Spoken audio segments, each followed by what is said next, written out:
Hey there, friends and foes. Good morning, multiverse. This is Back of the Cereal Box, the pop culture podcast that celebrates the fun of the Saturday mornings of our youth while sharing what we love today. I am your host, the prophet of pop culture, John Pica. You can call me Johnny. And this morning, we are going to be taking a deep dive, going on an adventure as we talk about the Mighty Voltron. Saturday. What just happened? Willow is playing in the.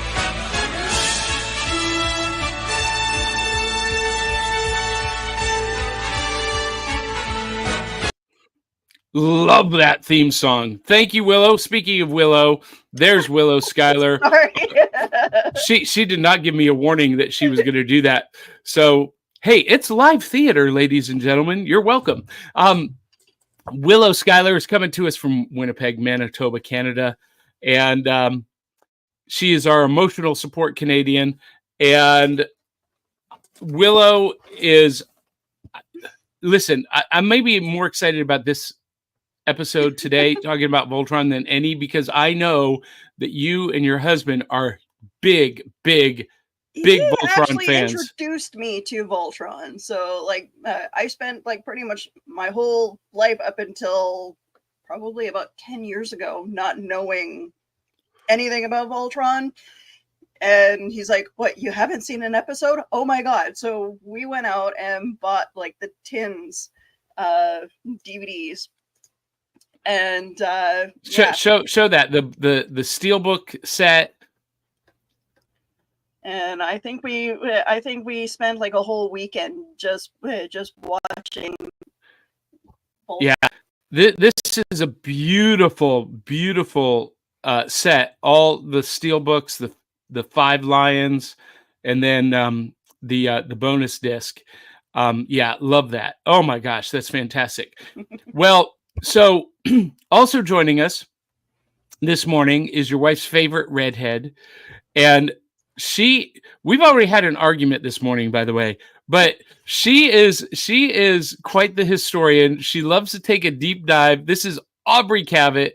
I think we might have turned her on to something pretty special with Voltron. So, but we'll hear more from her in a minute. But we got to start the show with the question. We're getting echo.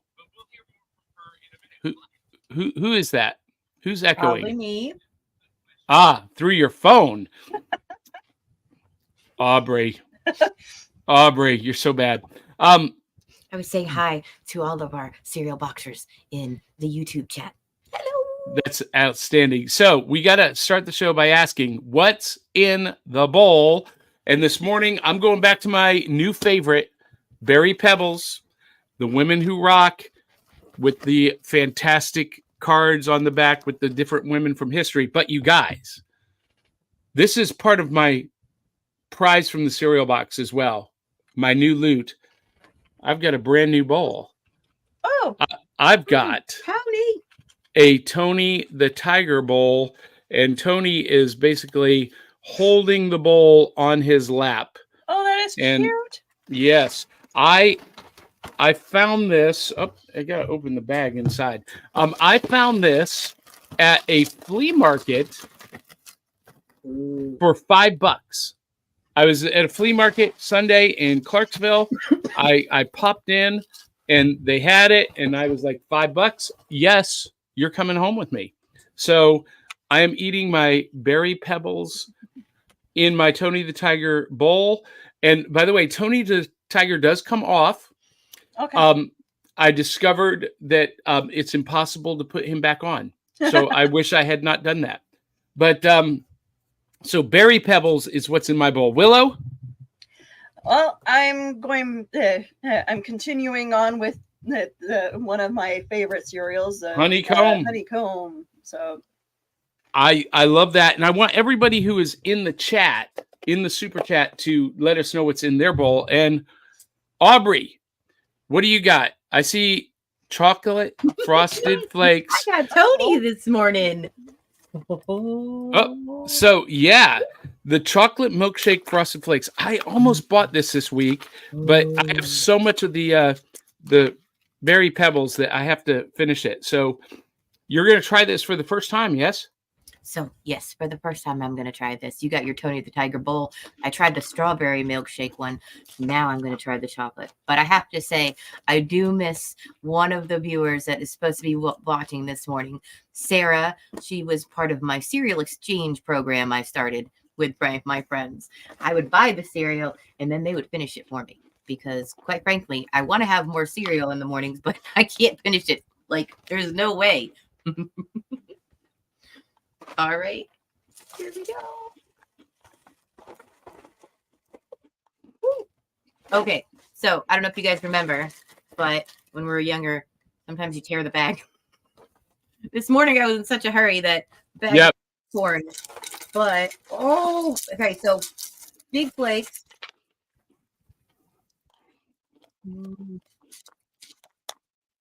Oh my gosh! And for those of you just listening, Aubrey has poured the chocolate milkshake frosted flakes into her bowl and is showing us the immense size and texture.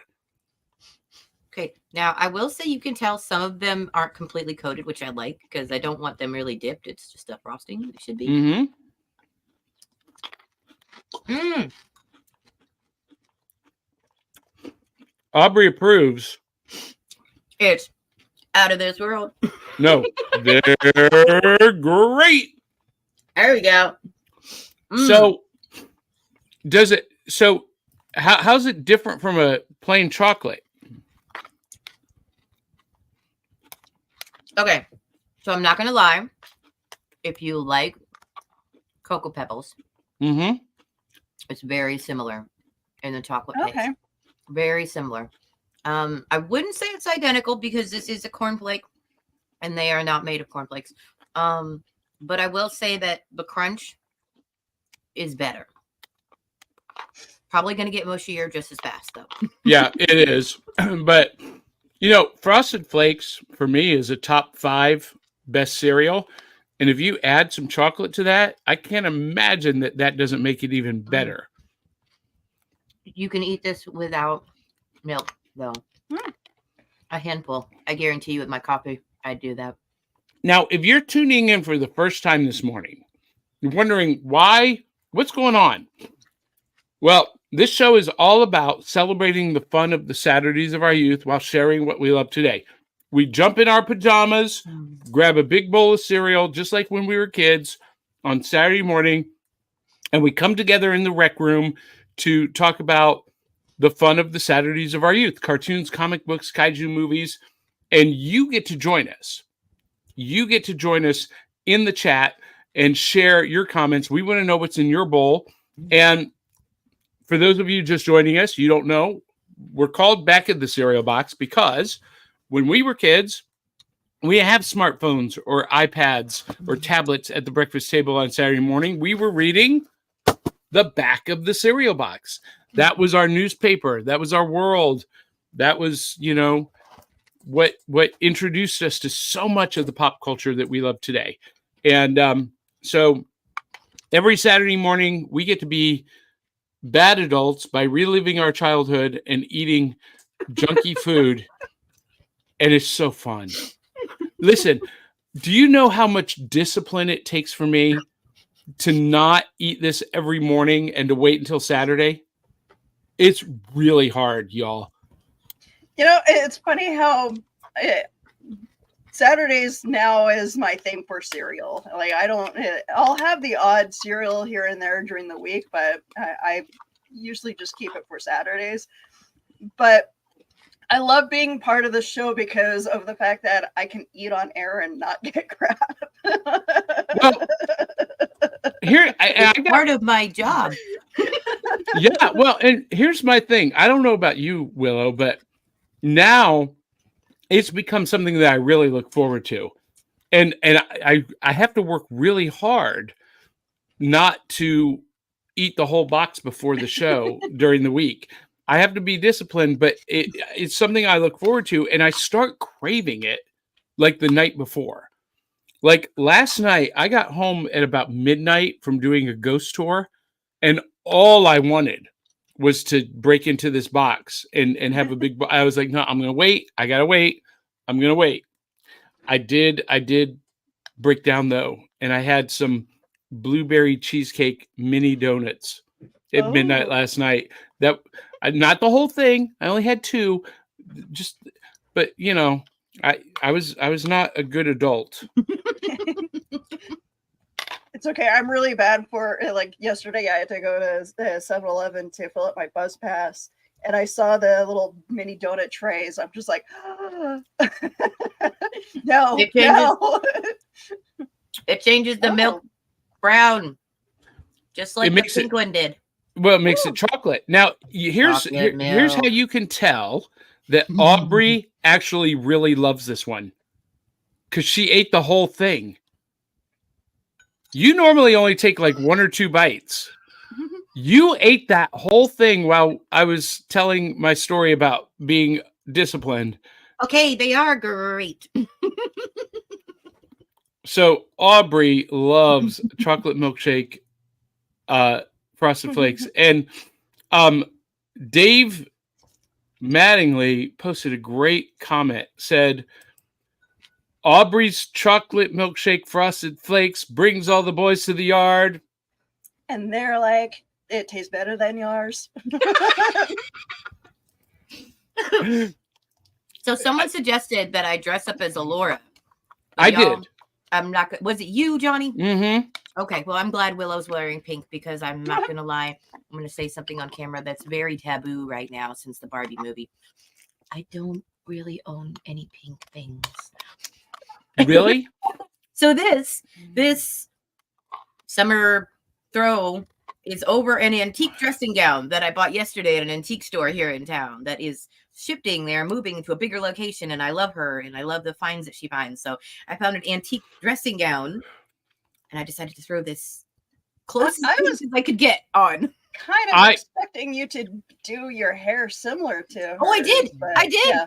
Oh, I did. Okay. Oh, All right. I love it. See, and now, Aubrey, you just reminded me.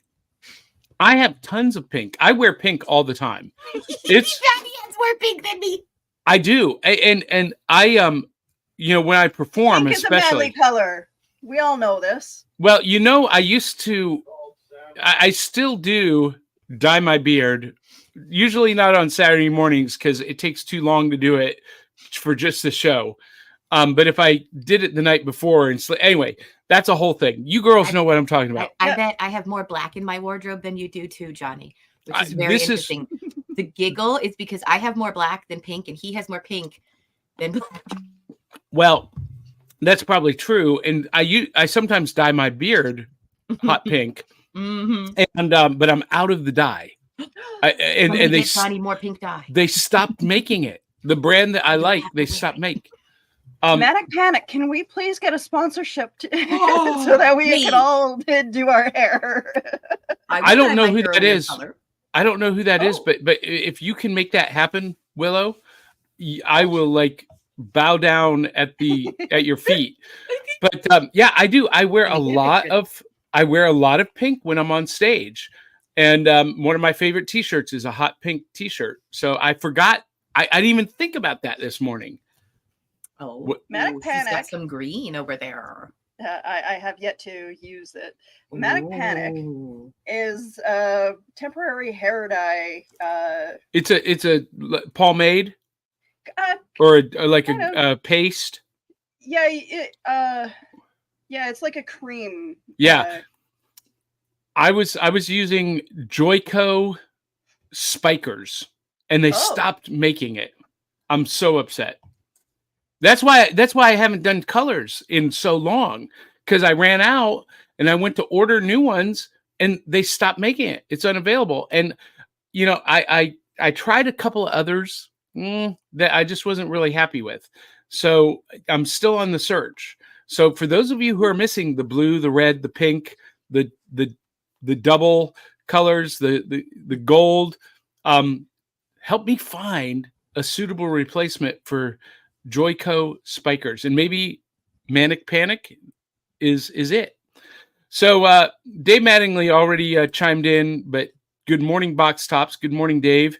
And he says, dun da da dun da da. Play that theme song again because we're going to be talking about Voltron. Sorry.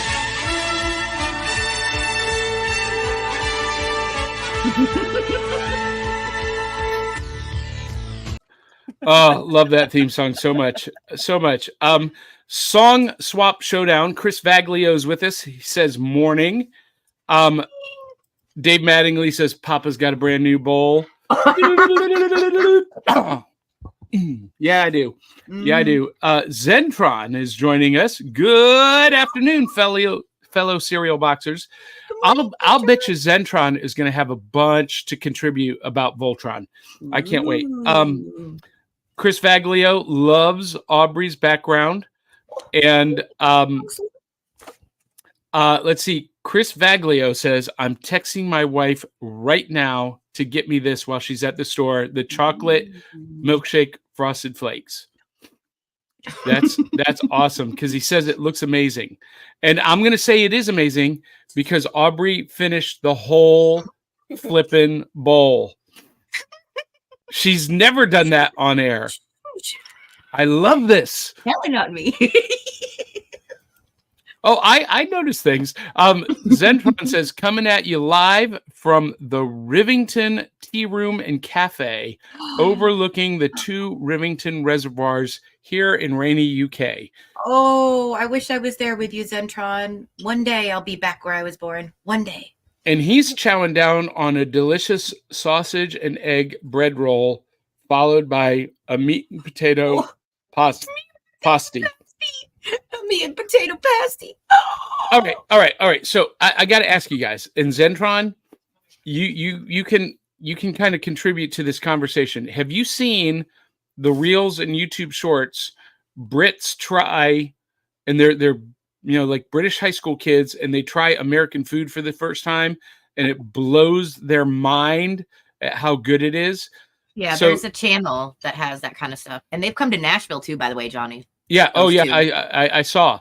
Well, there's the 2 that do it, and then they bring in high school boys to try some of the stuff and it's so funny to watch their reactions because I guess I have taken it for granted that American food is incredibly decadent. I love Italian food. I think Italian food is very decadent, but Me too. But apparently in Britain, food is kind of bland, according to these kids. I feel like real Italian food would kill me because of the olives. I hate yes. olives. Well, okay, we tried a food truck last night because in Columbia we have a thing called First Friday where food trucks and the stores stay open later in the square. So last night it was very rainy and there was hardly anybody there. And we tried a truck for the first time that was Italian called Gia's Kitchen. Oh my gosh. I had someone with me who's from Chicago area and they said that the beef sandwich was spot on for Chicago style. Like exactly. So we spent over $50, but the food was so good. Listen, I feel like I don't know what it's like in your neck of the woods, Willow, but here in the States, you really can't go out to eat with 2 people for under $50 anywhere, unless you Pretty much. Even McDonald's is going to be like $30. What? Oh, I haven't eaten there in so long. Really? $30 at McDonald's? Oh yeah. It's like almost $20 for just one person. Never mind. Well, yeah. On average, lunch in Nashville is going to be $20 a person. So that's why I don't eat out for lunch very often. I take my own lunch, which I actually hate. But anyway, that's another story. Chris Vaglio asks, anyone else going to see Dune 2 this weekend? I'm going at 1:30. What? Wait, that's happening? I love Dune. Yeah, it came out yesterday. I didn't know. Oh, I want to go to the movies now. Part 2. Yeah. Oh my God. Well, I'll tell you what, Aubrey, You can go see it instead of me. You're not a Dune person? I have no desire to see this movie. I saw the first one and was bored to tears. Wait, the original? You were bored with the original? Oh, listen, the original from the 80s is one of the worst movies I've ever seen in my entire life. Wait, I can still hear him. No! Johnny, don't say those things. And then we went, my son and I went last year to see the new reimagined reboot Dune, and it was a lot of sand. I did not find it enjoyable at all. So they should have just made another Tremors? Listen, if they had made another Tremors, I'm all over that. I love Tremors. I've seen all of them. It's all a of them. comedy. It's not even. It's a spoof movie. Tremors is not even a real. It's a comedy. Dune is amazing. No, it's a comedy. It's comedy with real danger and stakes. And Reba McEntire fighting firing automatic weapons. And Kevin Bacon and Burt Ward we're going to be on the cover of National Geographic. Okay, what? That's the reason, right and there. There are 5 Tremor movies. 5. I've seen them all. The latest one is hysterical. Tremors, Shrieker Island. Oh my gosh, it's so bad. It's brilliant. Michael Gross comes back. Oh, it's amazing. No, oh my God, Willow, what is your opinion of Dune? Can you rescue this at all? I'm gonna have to watch it because I honestly cannot. Yay, a Dune new baby! Yeah. Ooh, I hope you like it. Let us know because we are not in agreement. This is hilarious. I love when Johnny and I don't agree because it's hilarious. It really is. Well, we're only 10 years apart. I'll have to rewatch the original, and then watch the 2 new ones and see compare. Yes. Contrast. Oh, there's no comparison. The new one is 1,000 times better than the original. 1,000 times better. But they're both really awful. I hate them. I mean, listen, Zendaya isn't even enough to save this movie for me. Normally, I would go see a movie just to see her. But, nope. But, Aubrey, you go see Dune 2, and you give us a full review. Okay. You know what? I might even be able to gift you a ticket through one of our affiliate accounts. Let me find out. Okay. Yep. Through GoFomo.com. Anyway, Dave Mattingly says, blueberry cheesecake mini donuts, do tell. You know what? It's gas station food in a packaged tube. What is the company is Bon Appetit, and they look like the Hostess frosted mini donuts. Ooh. But they're so much better. They're like 1,000 times better than the Hostess mini donuts. They're delicious. They're moist. I hate that word, but they're spongy. They're very they're not dry. And they're fantastic. They've got the blueberry cheesecake. They've got lemon pound cake. They've got dulce de leche. They've got amazing. They've got a strawberry. If you're into strawberry, I love that we talk about food on this. I really yeah. And see, Chris Vaglio says, I just got Trader Joe's donut holes, and they're outstanding. Tastes like Dunkin' Donuts munchkins. Listen, I'm going to tell you, Bon Appetit. These packaged, they're in the plastic tube from your local gas station, are better than the Dunkin' Donuts munchkins. I'm telling you. I know it sounds. I know it sounds impossible. About that, especially after that really spicy commercial. Dunkin' Donuts. If you ever want to come up to Canada and actually bring your good, delicious donuts up here, please do, because Tim Hortons sucks. Now, for people from the U.S., love Tim Hortons. Anyway, I guess it's a perspective thing, right? When something's new, It's different. novel. Yeah, new or Yeah, different. well, they can't have I it all the time. prefer- We have 7-Elevens here in the South now, and as a Northerner with 7-Eleven as a childhood thing, when I saw a 7-Eleven here, I was like, oh, I'm going. So I don't know who Cup 14721 is, but she says, "Hello, buddy. Hello." And Chris Vaglio is bringing some music trivia. Fun fact, the two backup singers from Blondie founded Manic Panic. Oh, Cool. I didn't know that. So cool. And Zentron says, possibly. I rarely watch food reaction videos. You know, I don't either, but these kids from Britain, they're so entertaining. And it's so funny to see them react to like American Southern fried chicken and Texas barbecue and even our fast food brands. Okay, I'm such a foodie. I watch anime if it's got anything to do with food. Like, that's my favorite kind of animes. So I'll watch anything about food, just about, including cooking shows. So Chris and Dave are having their own conversation in the chat about Dune. And I'm glad you guys love it. I'm it's just not my thing. But Eli T. Cash says, look, John's spirit guide is Darth Vader. Of course he hates sand. This is the truth. I hate sand. Listen, when Anakin says in Attack of the Clones, I hate sand. It gets everywhere. There were no, I mean, that spoke to me like on a deep level. I was like, Anakin is my spirit guide. I mean, the guy is mostly robotic pieces anyway. So, I mean, Well, I can understand his hatred for sand. Well, yeah, but this is before then. This is when he's still all human. Yeah. At least we know Johnny's spirit animal now. Well, listen, Aubrey, we had this conversation Wednesday night when Darth Vader is directly responsible for this show this morning.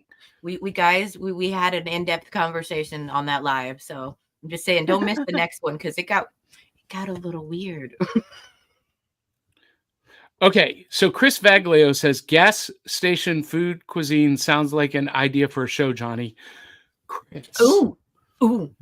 So Ooh. I think you've just given me an idea. I'm already hooked on the 7-Eleven corn dogs, guys. You know, I literally had to do like while standing in line waiting to get my bus pass. I literally looked in the case and saw that they had like 3 corn dogs, and I had a pizza sub in my hand, and I debated which one I should buy. all right, Tony I is calling me out. It's Fred Ward, not Burt Ward. That's right. Burt was Robin. Fred Ward was Reno Williams. And then he was in Tremors. If you guys have never seen The Adventures of Remo Williams, oh my God, what a great pulp adventure movie. It is maybe one of the most 80s action adventure movies ever made. I love that place. So Andrew Milden says, that's how I feel about White Castle. I can't find it in the South. That's right. White Castle is primarily a northern chain, a northern franchise. We do have one in Nashville. And Aubrey, have you ever had White Castle? I'm sure you have. I adore White Castle. And I am trying not to laugh and cough and cry at the same time. But yes, I agree with you, Andrew Milden. The fact that we only have one left, it makes me very sad. I think one of my first hamburgers ever was White Castle. And I remember sitting on those old stools at the bar with my legs still dangling, like I was at least 7, maybe 8 when I had my first hamburger from there. So I feel your pain as a foodie. Well, okay. As a foodie, you like White Castle. Come on, let's my have gosh. As a foodie, you should like a variety of different kinds from greasy. Okay. We're gonna have an argument there about food. No. Listen, I love White Castle, by the way. Okay. And sentimentally, childhood memories, nostalgia gets unlocked every time I have White Castle, because that was my dad's favorite road trip stop. We would get a big bag of like 20 White Castles. And for those of you who have no idea what I'm talking about, they're the tiny little burgers, steamed buns, delicious. People say they're similar to Crystals. I will never say they're the same. I've tried Crystals. I've tried White Castle. I like White Castle. I will eat a Crystal. It's not the same. This is going to be blasphemy to you, because I grew up in the North. I grew up in Ohio eating White Castle. Then I came to Nashville and was introduced to Crystals. I like Crystals better. Now they both, neither one of them likes me. That's fair. That's fair. It is. They are. I call them gut bombs because they mess me up for like a day, but I love them. Do you have a bad reaction to beef in general, or no? Look, fast food in general makes me sick. So I don't eat fast food very often. And if I do, it's going to be something like a salad from Wendy's. But on the rare occasion that I'm like, oh, I got to have this, I know I know I'm going to eat it when there's nothing else happening afterwards, because I know it's not going to end well, but it's going to taste really good. It's going to taste really good. Great going down, not the rest of the way. Yeah. Oh my gosh, you guys. So there's all kinds of conversation going on in the chat about Wonka. I haven't seen it yet. It's on my list. Chris Vaglio, all hail Lord Vader. He knows what I'm talking about. Willow eyes when she says 7-Eleven corn dogs. Did you see her eyes light up? Oh, that was a look there. Oh my God. Do it again. If only I could stare at my husband the same way I stare at a 7-Eleven hot dog. Wow, that's a clip right there. That's going to go on Instagram. So Eli T. Cash. You got me, Willow. Eli. Oh my gosh, Eli. You, me, and Blake Wilson. He is a connoisseur of gas station food. You know what? We're going to do this. And he says we should start with that gas station next to Hitchhiker Toys. I introduced Eli to the buffalo chicken tenders on a stick from the Phillips 66 next to Hitchhiker Toys in White House, Tennessee. But the one request I have, Johnny, is if you're going to start this little mini series and you go to Buc-ee's, I want to go, because I got to show you, if you haven't already seen, I love Buc-ee's. Buc-ee's is a magical place. It's a Walmart gas station. It's like a Walmart, but it's a gas station. And I don't like Walmart very much anymore for different reasons. But, oh my gosh, Buc-ee's, I could get lost in for like an hour. Listen, the food at Buc-ee's, it is no joke. It is, the hype is real. The hype is real. Willow, do you like brisket? I do. Although, okay, so I haven't really had a chance to try like a real brisket, but I've had like this. Starbucks at one point had like these brisket sandwiches. No. I know. Let me stop you right there.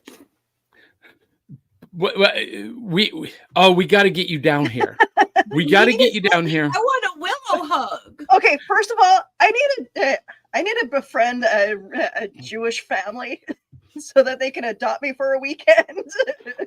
Well, listen, there's a big difference between traditional Jewish brisket and Southern barbecue brisket. Let me just tell you, Southern barbecue brisket will change your life. It will change your life. And Buc-ee's has the best I've ever had in my life. Okay. Anyway, Chris Baglio says, Johnny, taking you to White Manna White Manna 2 when you come to New Jersey. Best sliders of all time. Blows White Cattle. He says White Castle away. I'd love to do that. I'd love to do that. In New Jersey? Okay. Yeah. I'm jelly. That sounds good. There's a reason they're called sliders, he says. Yeah, that's the closest thing I came to what doing White Castle at home is you got to hammer that meat and do 80-20. So you get enough fat in there and you make it so thin you can barely see it and then put it on mini brioche slider buns. Oh, I know. It's good. They're good. They're fantastic. Now, how much are White Castle burgers now? Because when I was a kid, they were like 59 cents each. Well, they're not that now. I think they're like $1 or something. Okay, but they're still cheap compared. Yeah. Tracy St. Young says Crystal rules. That's Dave Mattingly's new bride. Crystal! And Eli T. Cash talking about White Castle and Crystal. He says, I'll stand behind you on that opinion, Johnny, just not behind. That's fair, Eli. We have to do that sometimes, though, when we're hanging out, don't we? And Virgil Tibb says White Castle is known as murder burgers. They will eventually kill you. Oh my gosh. Listen, our Southern barbecue White Castle Crystal discussion has lit up the chat. There is no way we can get to all of these comments, but you guys keep them coming. You guys keep them coming and we'll get to them. But we've got to move on to our next segment.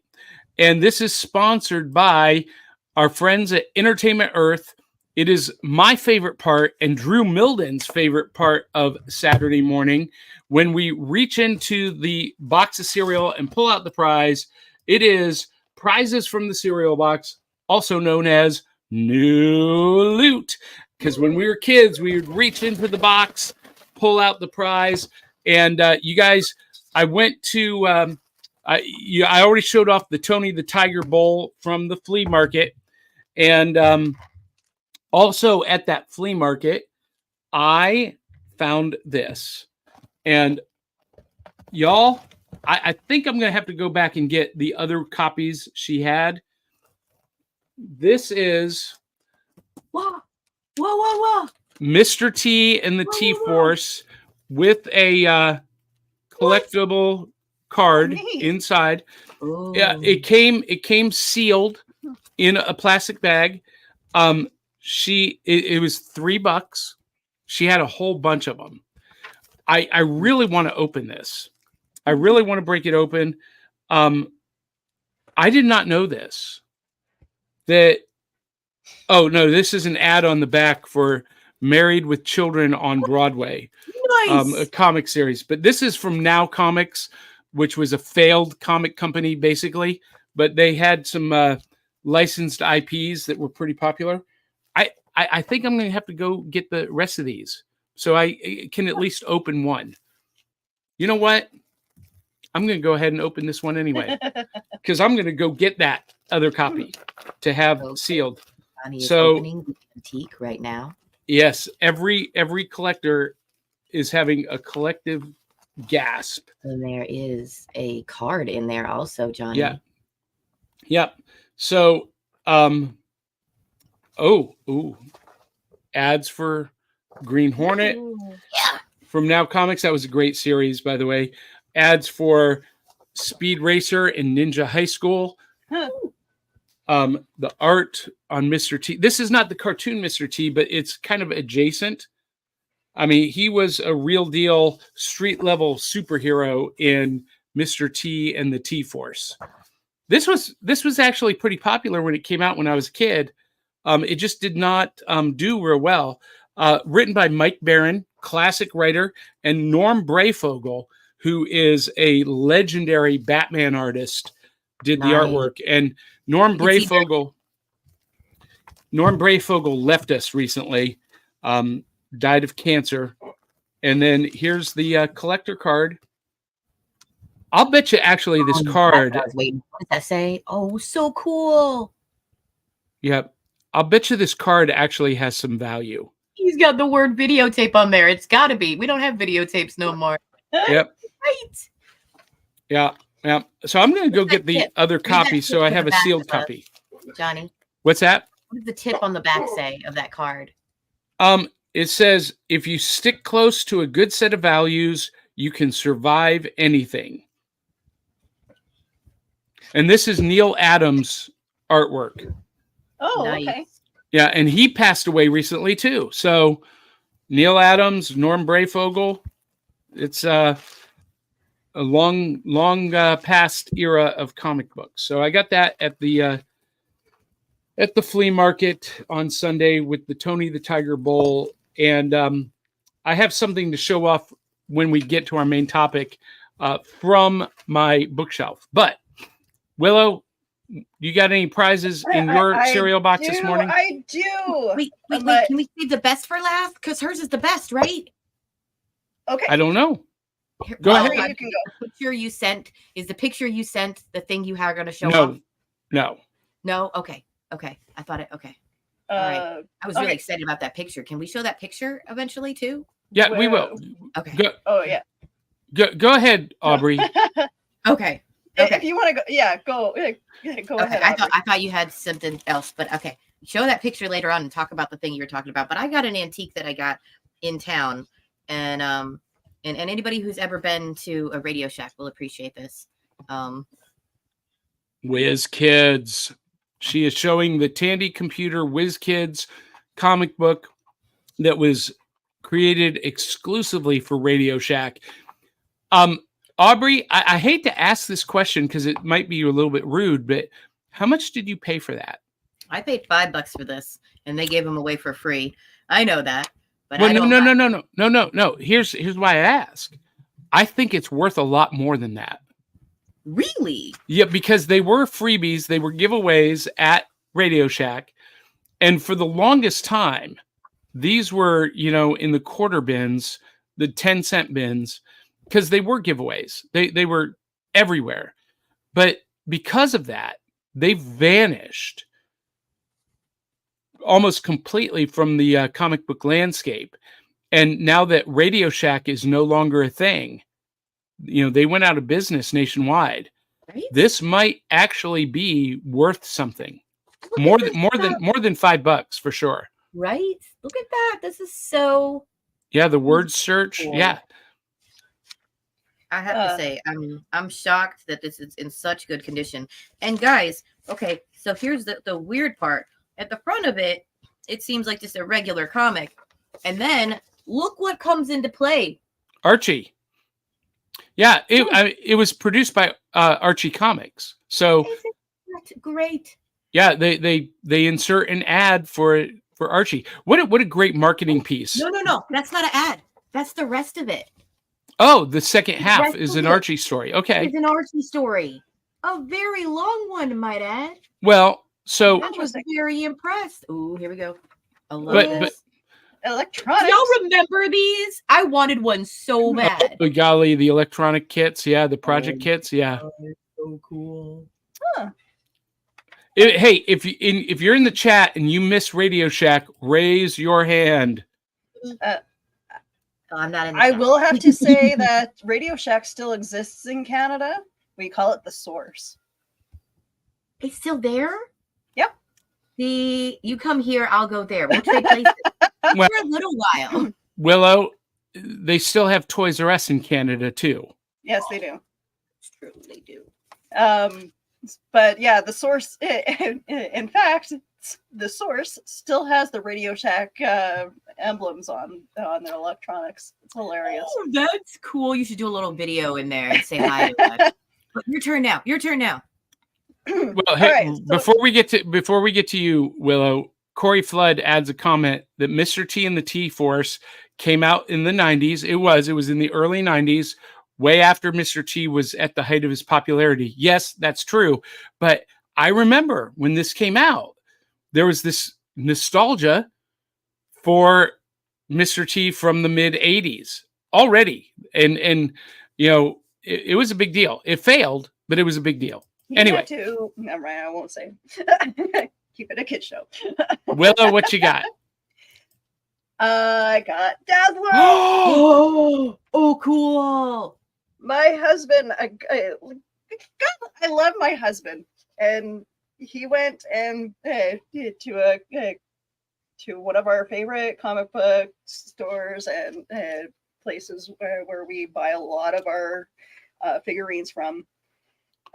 So yeah, Dazzler number 1, 50 cents apparently back in the day, with a lot of fun ads. Willow. Yeah. 1, right? That's 1. Yeah. So, for years and years and years, nobody wanted those Dazzler comics. They languished in 25-cent bins. But I got a whole bunch. In recent years, they've become very sought after. And now, with the rumor that Taylor Swift is appearing as Dazzler in Deadpool and Wolverine, they have skyrocketed in, and that Dazzler number 1 is probably worth 3 times what Joe paid for it. Do you know what he paid for it? I can't remember. Joe, how much did you pay for the Dazzler comics? All together? Okay, how much was 1? Issue 1. Okay, the tag says $2.95 plus tax on What? a couple of, yeah, $2.50 each or something like that. What? $2.50. Wait, that one wasn't higher priced? No, $2.50. Sorry, All right. that's All how right. we talk in Canada. But yeah, Can you So- go shopping for me? Number 1 comic was $30. oh, so Okay. that apparently was $30. Okay. Yeah. That's closer to what I would expect to have paid a year ago. So it ranges right now between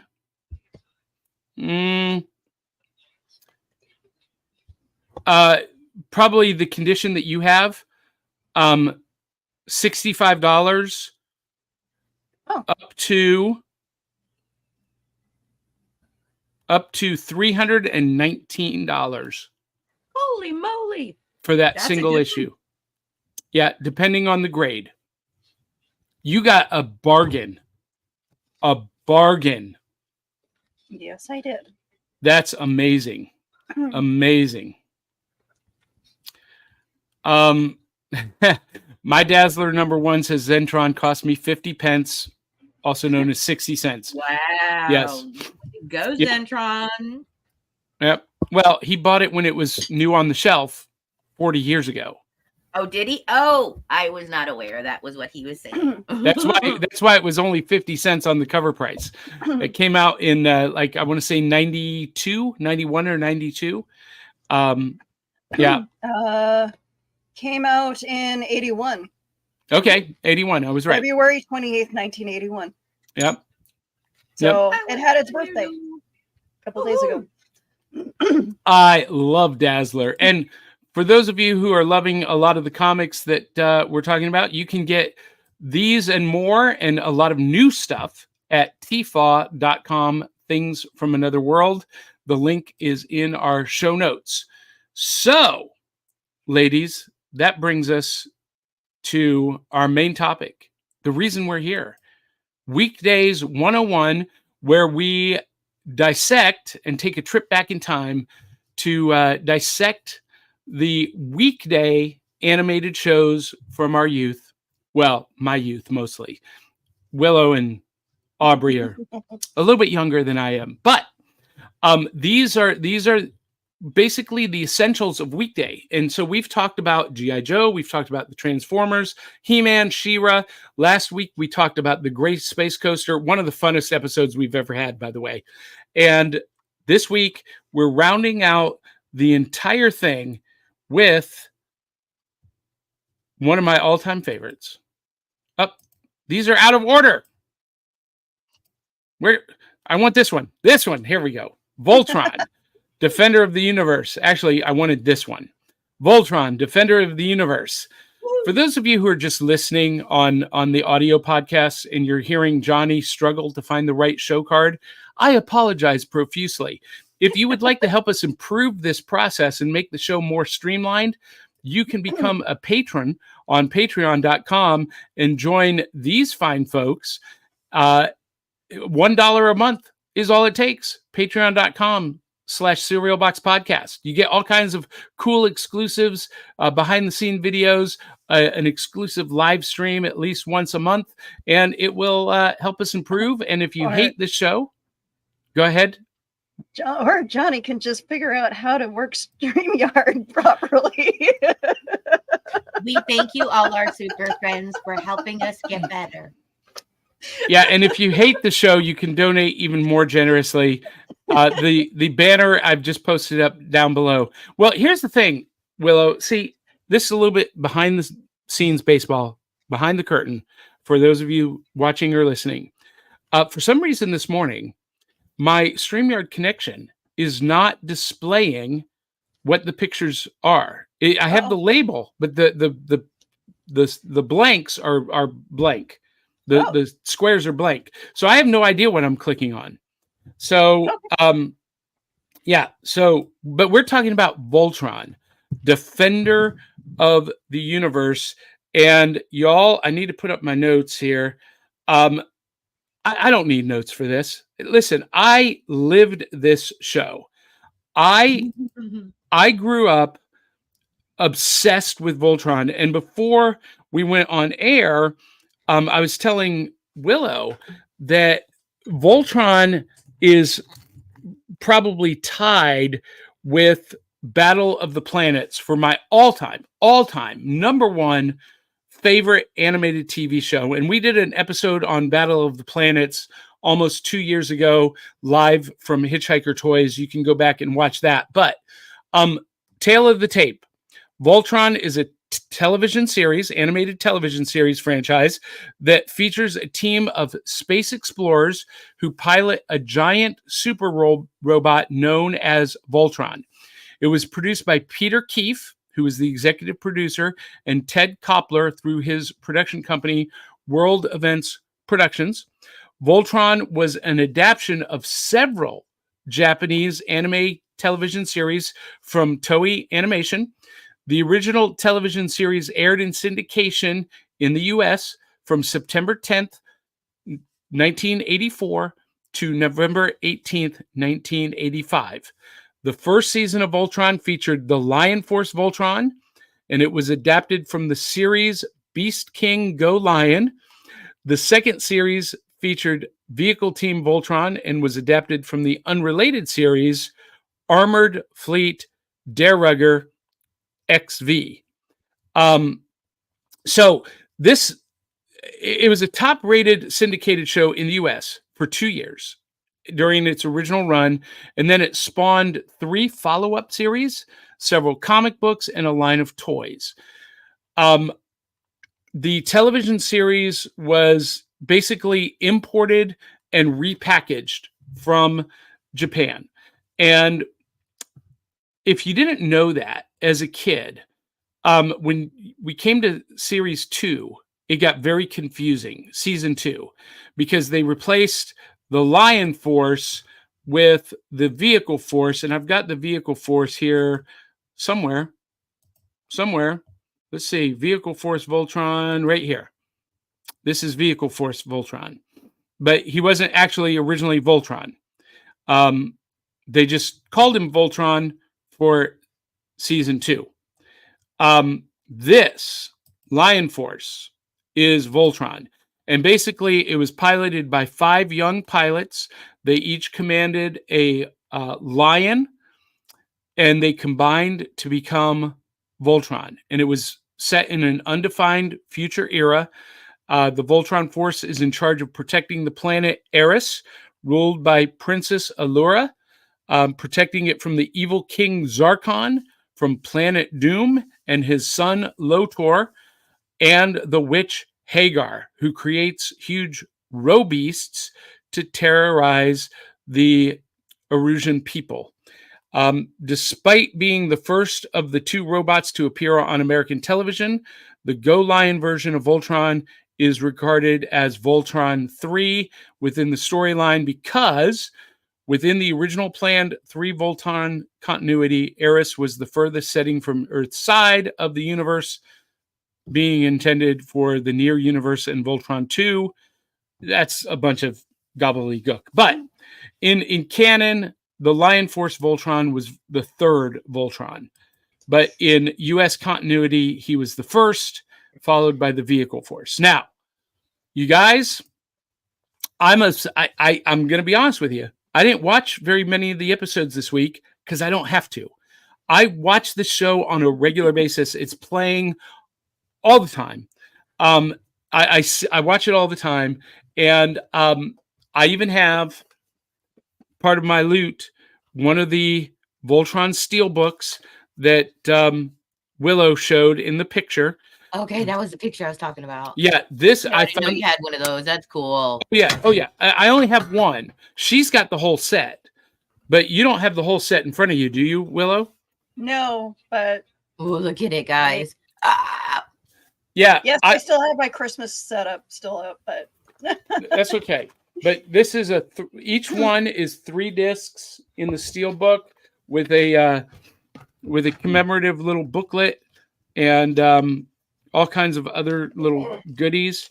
And yeah, I got this for $2, Willow, at a pawn shop wow.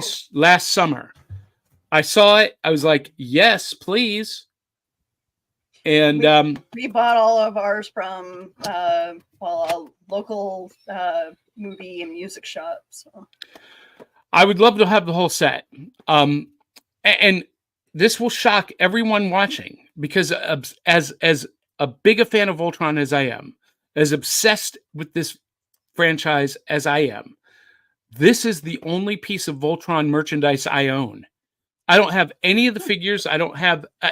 because I was telling Willow this, Aubrey, when I was growing up, the toys were just not available in North Canton, Ohio. And every time I see them now at flea markets or, thrift shops or whatnot, but they're always broken. They're always missing pieces. And to get a full set, like I think, Willow, you told me that your husband has that Matchbox set, the one that's at the top right back corner. That's the one most fans want. It's valued originally. You're going to pay between $300 to $800 for it.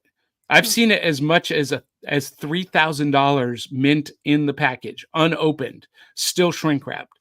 wow. I just don't have the money for that, so I don't have any Voltron figures. This is another one of the toys, the motorized Lion Force. And then this is a new one coming out from Super 7. I don't know if it's hit the stores yet or not, but it's actually a really nice set. I don't have a picture of it, but they just released an 18-inch high Voltron Lion Force figure that retails right at $450. So, and I think you said, Willow, that Joe has this. No, he has the Matchbox one. Yeah, but he has the Matchbox one. This is the latest one that just came out a few years ago with the Netflix series, Voltron Legendary Defender. But some of the other toys, Keith, the action figure. Keith was the leader of the team. And here's one of the board games that came out in the 80s. There was a miniatures game, Defender of the Universe miniatures game with the miniatures. But we're going to talk about the animated series. Those are the toys. We're going to talk about the show. And Aubrey, you did a lot of research on this. You have a lot of notes. You're muted. You're muted. Sorry, I was crunching earlier. I didn't want to interrupt. I was finishing my cereal again. Well, okay. So here are the 5 original pilots. You got Keith along the front row, Keith from left to right, Keith, Pidge, Sven, And then in the back, you've got Hunk and it wasn't Jason, it was why can't I remember his name? This is going to drive me crazy. Crazy. Let me get to the list of characters. If you know it off the top of your head, Aubrey, jump in, tell me. Who are you talking about? Which one? In the blue with the jacket. Sven. No, Sven is in the front. Oh. Behind Sven. No. Why can I not remember his name? No, somebody help us out. No, now I can't remember all of a sudden. I'm looking it up right now. Characters. Okay. That's not Quran, is it? Pidge, Lance. Yeah, Lance. Oh, that's why. And and this is Keith, basically the quote unquote Red Ranger. You guys basically Voltron Bell did Lance's voice. What's that? Michael Bell did Lance's voice. Okay. Here's Peter Cullen doing Quran. Yeah, Peter Cullen was Quran, and he also did the intro.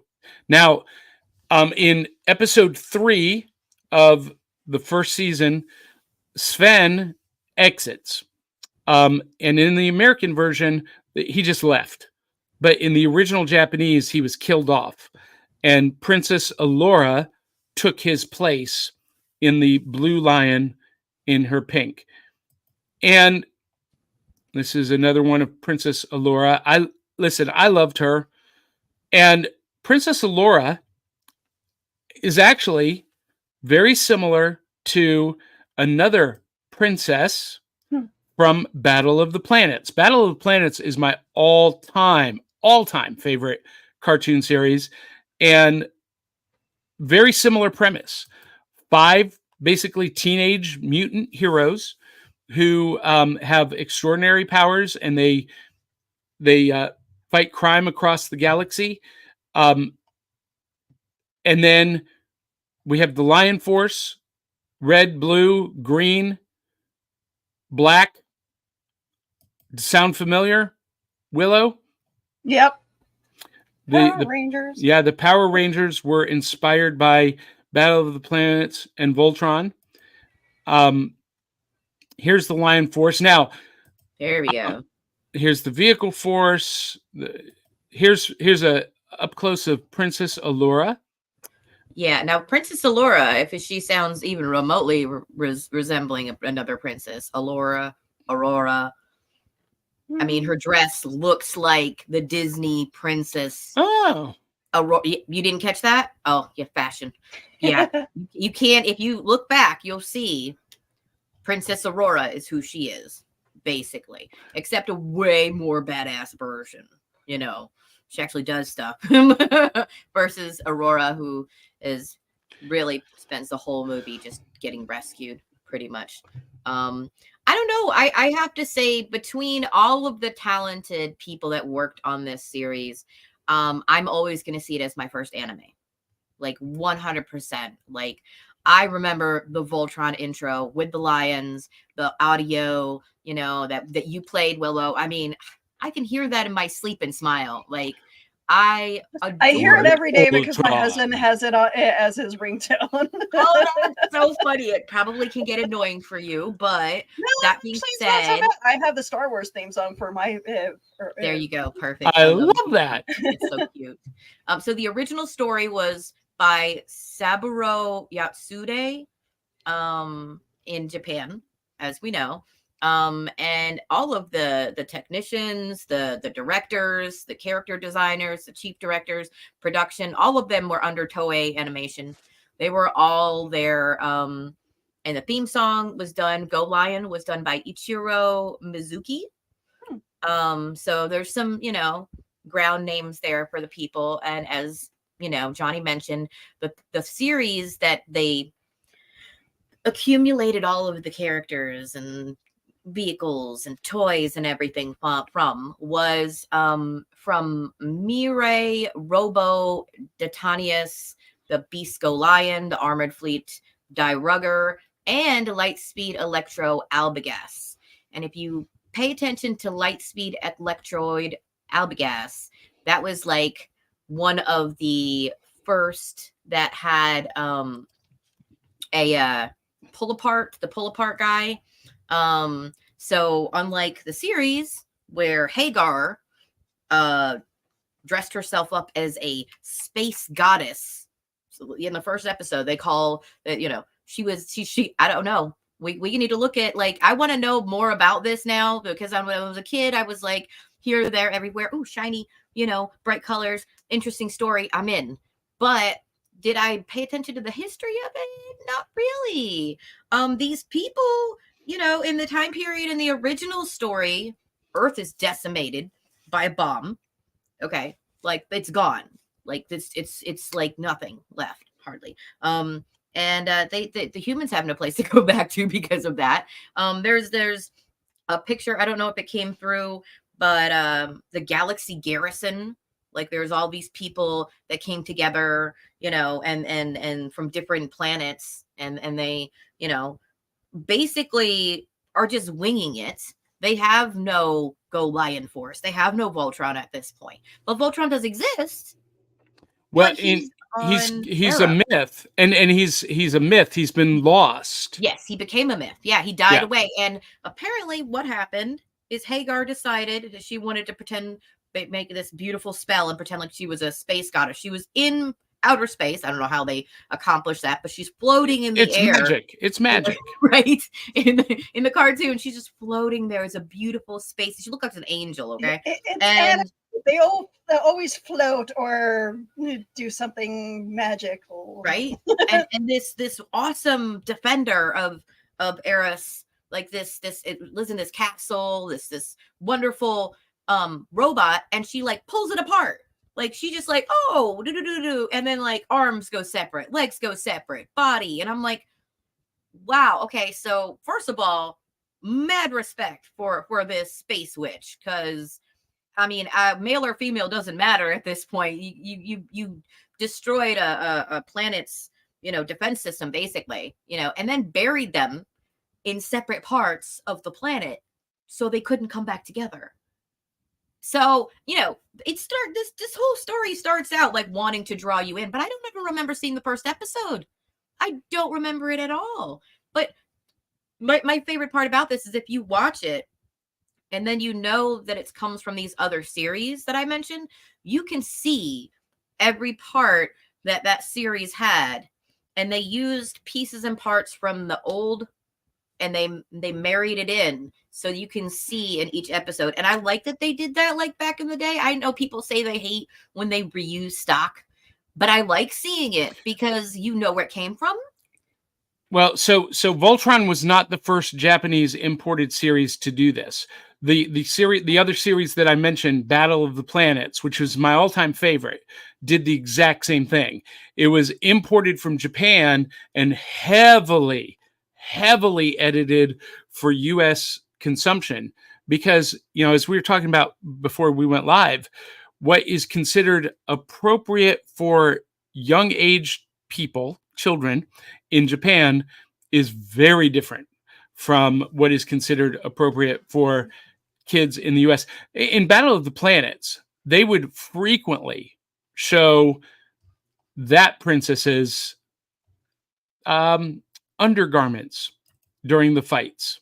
Oh, you would frequently see her panties. What? And people wonder why I was such a fan of it. Anyway, that's not the only anime that did that either. No, like, no. The changing of Sailor Moon. They'll do it now, guys. That's yeah. Yeah, but in the 70s and the 80s, I mean, that was risque, and they had to heavily edit it. Now, in the case of Voltron, as you were mentioning, Aubrey, you know, the two series were completely different. As a matter of fact, the original second season of Voltron was not even originally Voltron. They changed it for the American audience, and we actually have a great comment about that. Corey Flood says, season 2 was jarring, to say the least. Without any explanation, we got the cars, he calls it. It may have been the first time I said, what the bleep? Yeah, there was no explanation. The only connection there was between the two seasons was the character of Sven. Sven left Lion Force. He shows up in Vehicle Force, and then there was supposed to be, and I don't know if they ever did it, a movie that they were going to make where the two Voltrons met. I don't think that ever happened. I don't remember. I just remember there was rumors about it. Someone correct me. I don't think I've ever seen it, but they come back for season 3 of Voltron, and it's the Lion Force again. And they pick up the rest of the story where season 1 left off with no explanation. Just here you go, kids. Here you go. So there was a thing where they had it was in Ronald Reagan's time when he deregulated children's television. Okay. If you know who Ronald Reagan is. The greatest president who ever lived. Ronaldus Maximus. More sales, companies wanted to surpass 65 episodes. So that threshold was kind of needed. And a lot of Japanese, I think it was like 52. The typical Japanese season is 52. So they had to increase the episodes. They added bonus in terms of creating Voltron's, franchise here and there. The most notable contemporary is Harmony Gold's Robotech franchise that combined Super Dimension and all those other ones. So there's a lot of playback back and forth. If you remember Robotech, also people coincide in the same time period of seeing it and really connecting with it. Yeah, they use the same transformation sequence over and over and over to fill time. Who else did that? Power Rangers? Yeah. So, and Zentron makes a great point about this, Aubrey, that one episode of the American version, there could be 2 to 4 of the Japanese originals that had to be edited down to create one episode. Yep, you're right. So when we start talking about the toys, though, it's a little different because Matchbox was the first one that came with the toys. That's right. Toei Animation, they inherited it. Poppy? Do we say it Poppy as a partner? I don't know. And Matchbox actually had to tweak the molds to make them suitable for American toy standards. So like the teeth of the lions were rounded out and softened. The missiles were removed, so there were no choking hazards. And the decorative pieces on Voltron's legs were absent. All of the weapons were removed except for Voltron the Third's sword, which was sold separately. Yeah. Listen, American children are a bunch of wussies compared to the Japanese. Okay. So one more thing about the toys. Due to the demand, though, Voltron 3 toys and Bandai also outsourced them to Taiwanese factories, and they, as a result, had traces of lead in the paint and were recalled. So if you guys have any of those toys still, they're not healthy for kids, but they're still collector's items. Listen. If you didn't grow up with a little bit of lead in your diet, you're probably drinking soy lattes today. I'm just saying. Don't break the walls. George Bueller says, "Good morning, George, the Fanatic Forum host." He says, "I remember having a plastic vehicle Voltron figure as a kid. It was 6 or 7 inches and would split into separate vehicles." Yes.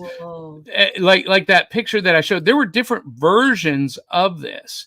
There were different variations. You probably had one of the smaller ones here in the front.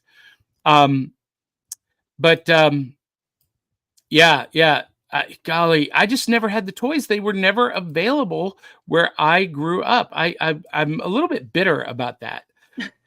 Okay. Corey Flood verifies this. They did do a movie with a special with both Voltrons. I thought so. Okay. Yeah. Thank you for letting us know, Corey. And Corey, I was looking for it this week to verify it because I was afraid maybe it was a Mandela effect from my childhood. Oh my gosh, those are weird. Yeah, I knew that they did it. So thank you for verifying that I'm not insane. And so real quick, when I mentioned that the Earth had been like flattened by bombing, if you go back and look in the first episode, those scenes of the planet Eros being attacked is actually supposed to be Earth. It's from the original series, and it's Earth. After when they return from their mission, the pilots come back and they see Earth that way. Earth has been bombed back to extinction by a nuclear war.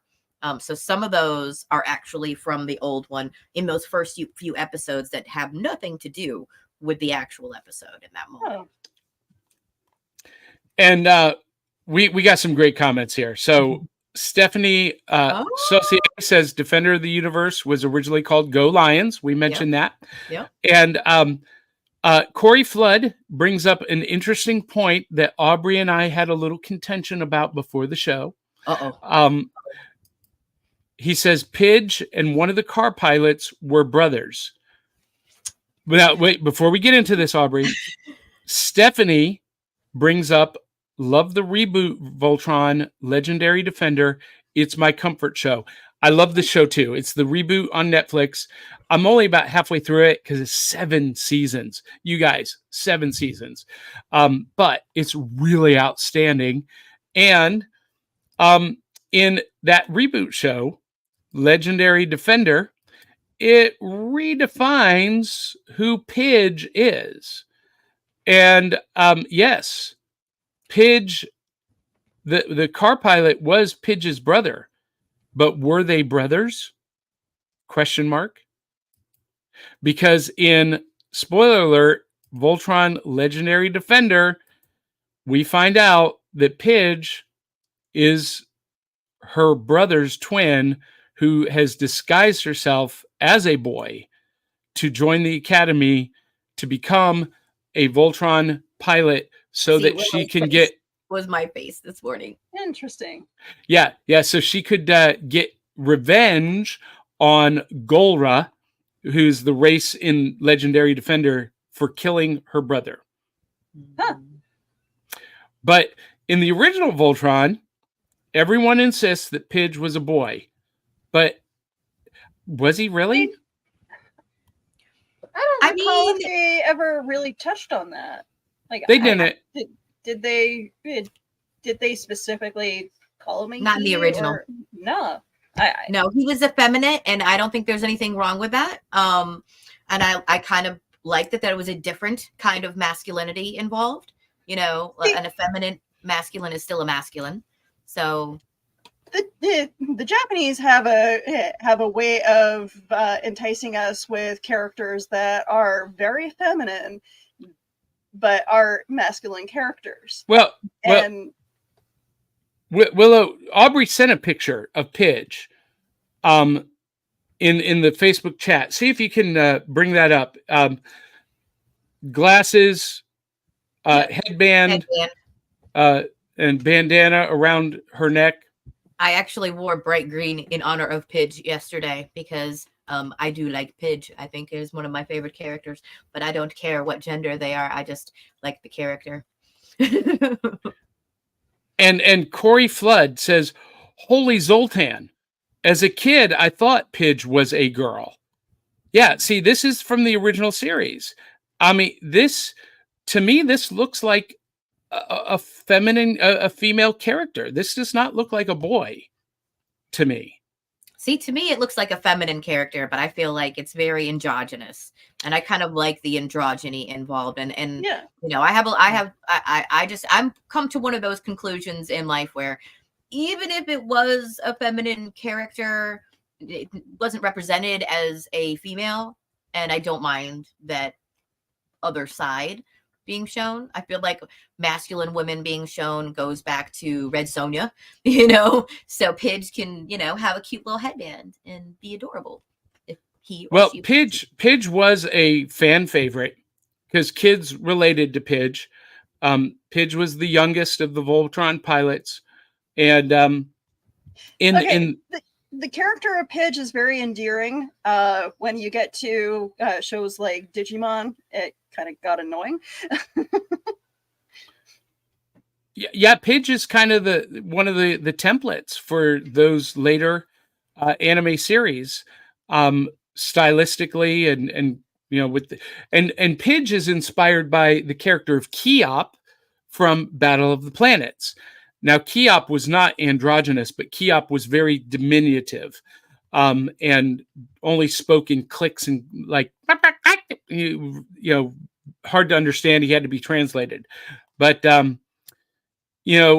this became a pattern, I guess, with a lot of Japanese properties, because in Battle of the Planets, the villain Zoltar is an androgynous character, and in later iterations in the comics, they go full out and make Zoltar a woman, a female. Okay. Okay. Yeah. Now, as far as favorites go, in order of 5, we've got Keith, because this is according to Google, the best character according to people on Google. So Keith is their favorite. Lance is the second. Pidge is number 3. Yep. Then we've got Shiro, and then Allura. So Hunk isn't even on the top 5. But I have to say, Hunk is kind of my second favorite character, because though he's got a little bit of a hothead mouth on him and stuff, he's not afraid to show what he's not great at too. And in the very first episode, you learn he's scared of heights, and him and Pidge almost die. Like they're like dropped from a severe height and land. And you're like, oh, okay, they're still okay. Nobody else landed and survived that. So they're maybe made of rubber a little bit. I don't know. They even suggest that not all are any of them humans. Does anybody know? Because yes, in my searches, Pidge suggests they are like human-like, but they're not from Earth. Keith is from Earth, and Lance is from Earth. I don't know about Hunk. Shiro, or Sven, as he was called in the U.S., was from one of the other races from in the new series. He's part of the Galra Empire, but okay. and I don't know about Pidge. So, and of course, Allura was from planet Auris, so she was not quote unquote human. Yeah, and apparently, I thought that older man, I thought he was her father as a kid. I didn't understand that he's actually just a castle diplomat that survived. You know what? That is the case in the new series. I didn't pick up on that in the original. I thought it was her father too. No, her father was dead already. By the time that he meets her, her father has been killed because of the disaster that's happened to their planet. So I apparently need to rewatch the series. Yeah. So was that what was his name? Koran. Koran. Yeah. The Yeah, but he what about King Alfor? I guess that would be her father, but when they meet her on the planet to he's already deceased. Okay, wow. Dead. Yeah, he's already dead. Or as the kids say today, unalived. He's been unalived. Yes. A lot of the planet had been at that point. Unfortunate though it is, it seems that Eris, though it got destroyed, still had those lions available to help. They were in a slave ship, our team, before they were joined by the princess, trying to escape, being put through, what was it, like games? Is it games? It was in an arena, and they were being forced to do games, and the people gladiator games, yeah, and the people, by the way, know these people that are fighting are slaves, and they're all dressed up like they're to the nines. When you see this first episode and you see the crowd, they're like in like their best, their Sunday best, they are ultimate best clothes. They look like they are about to see something they're excited. Their monster comes out and they're like, oh yay, one of the women just like hugs her man in like excitement, and I'm like, whoa, we're going way back there. Yeah, I mean that was the way it was in ancient Rome, right? Yeah, and there's team style fighting for the slaves. There's scenes in Star Wars Attack of the Clones where there's arena gladiator fighting, Thor Ragnarok, and that was like the high theater of ancient Rome. People they got dressed in their Sunday best and went to watch. And we still have it today with wrestling. That's true. That's true. It's a Uh, calm down. Only they person, don't but kill it's each really other. the same kind of showmanship. It really is. and have you seen the way people dress at wrestling house shows, Willow? I mean, come on. They're not getting dressed up. I I mean, will say flip about flops and t-shirts are kind of the norm there. I will say about What the do we animation. get dressed up as nowadays? We don't. Oh.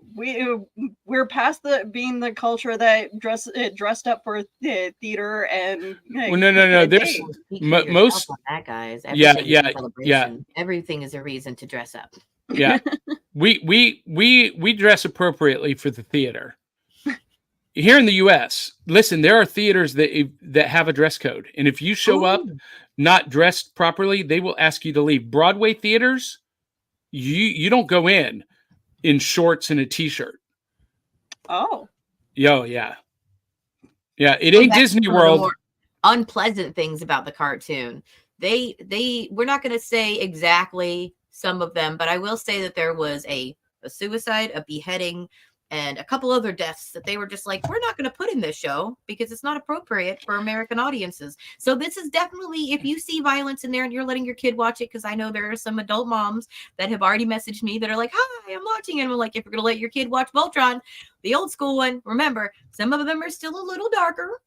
Some of them are not, Blue's Clues level of Diego, any of those like level of positivity. There is still a lot of violence still, but they have taken out a good bit of the murder. Right. It was heavily edited, and that's part of the jarring nature of some of the stories. You're like, wait, what happened to Sven? Where'd he go? What? And you don't see him again until Vehicle Force. And it's not even really him. They just call another character. Anyway, that's a whole nother thing. Mhm. but what I love is how the action scenes are actually action, and it doesn't take a whole episode to throw one punch. Oh my gosh, you are so right. You are so right. So Zentron adds a really pertinent comment here, talking about Pidge. He says they're commonly known as pretty boy characters in Japanese anime. And Corey Flood reminds us that there was an androgynous character on Robotech as well. And do you know that I have never seen an episode of Robotech? It was never aired in my area as a kid. Oh, So I've never seen it. I probably need to go expose myself to it. I mean, I'm familiar with it. I read the Robotech comics, but just never saw it. So guys, I know we're over time, and I saw you get beckoned by Joe, Willow. Yeah, we have his dad showing up soon. So Okay. So there's so much more that we could talk about with this. And Aubrey, I feel like you've got a notebook full of more stuff. And let me just say, I loved this show, and I still love it. We ask all the time, does it hold up? I don't know if this does hold up for modern audiences, but it doesn't matter, because for me, just out of pure nostalgia fueled memories, it's the best that ever was. And we're going to you guys keep commenting, and I know maybe we'll continue this conversation on our Patreon another day. Voltron 2. Yeah, we might have to do another episode, but we're going to leave it with your comment from Corey Flood. No one liked Alora. She doesn't get mentioned like 80s hotties like Tila, Chitara, She-Ra, Scarlet, Lady J. I don't think nobody liked her. I think I liked her. I thought she was great. She was one of the MVPs of Voltron Lion Force, which... around the time that Voltron was when it came out for you guys, I think I was like watching other shows like She-Ra and Jam and the Holograms. Were you even born yet? Oh, what year did Voltron come out? Was that 80? Yeah, it was 84 and 85. Okay, there were definitely other shows that I was watching around that time, and which and then the subsequent series were Third Dimension in 1998 to 2000, Voltron Force 2011 to 2012, and the current the most recent series, Voltron Legendary Defender, from 2006 to 2018. Oh, and I found it. The television special movie where they teamed up was Voltron Fleet of Doom in 1986. Doom. I'm gonna write that Ta-da! down. I've not seen that one. Fleet of Yep. Doom. I knew it. I was also watching Astro Boy, like all the reruns of Astro Boy around that time too. I love that. I love that. How old were you in 85? I was born in 82. Well, so but 3 and you were watching those cartoons. well, but so Wow. those Astro Boy, Speed Racer, and Gigantor, they've been in constant play somewhere, even today. You know, people are being exposed to them brand new, so that doesn't surprise me, Willow. That doesn't. Canadian television was all like pretty much stolen from you guys, and we had our own shows, but I think YTV was basically your Nickelodeon. Oh, cool. But were you what? You're about maybe 6 to 10 years late. About that, yeah. Yeah. Hey, look, How I Met Your Mother wasn't wrong about the 90s being our 80s. That's fair. That's fair. I got it. I love it. I love it. Well, guys, we gotta take off.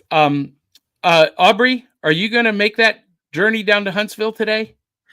We'll see. I'm still looking for a riding companion to go all the way down to Huntsville. If I've got someone that's willing to go with me, yes. Otherwise, I might go see Dune. Okay.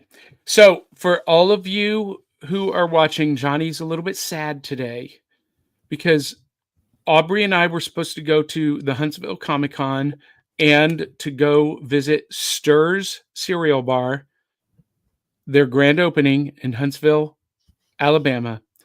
And we can't go because Johnny is the manager of Nightly Spirits Ghost Tours, and my tour guide, who was booked for last night and tonight, called out sick. And guess who has to fill those shifts? Because he's the manager.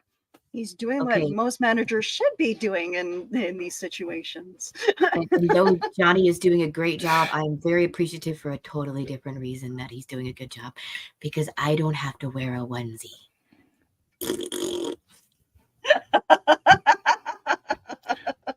By the way, if you want to go on a ghost tour, they nightlyspirits.com, and I wish I could see where this is. Nope, that's not it.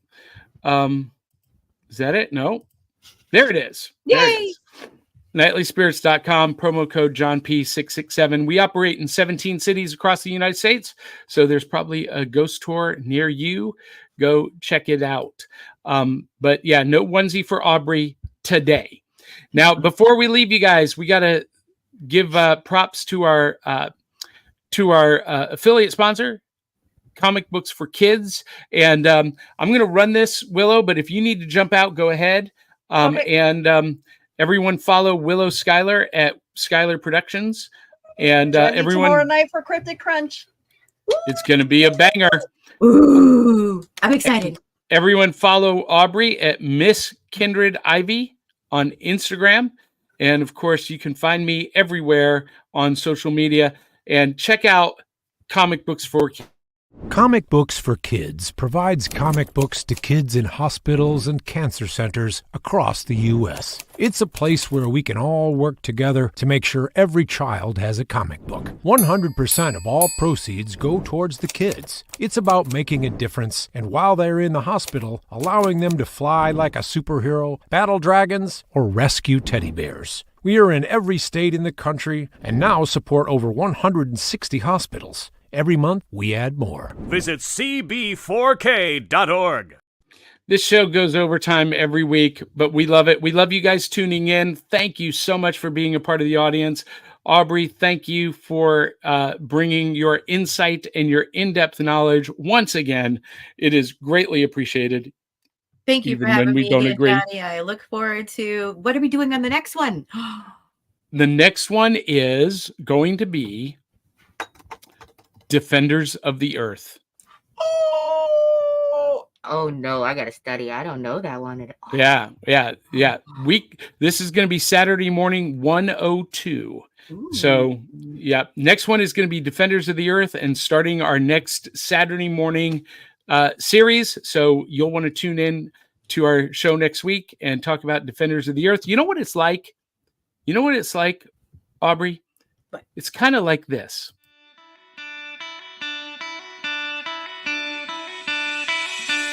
It's like Coca-Cola, Levi's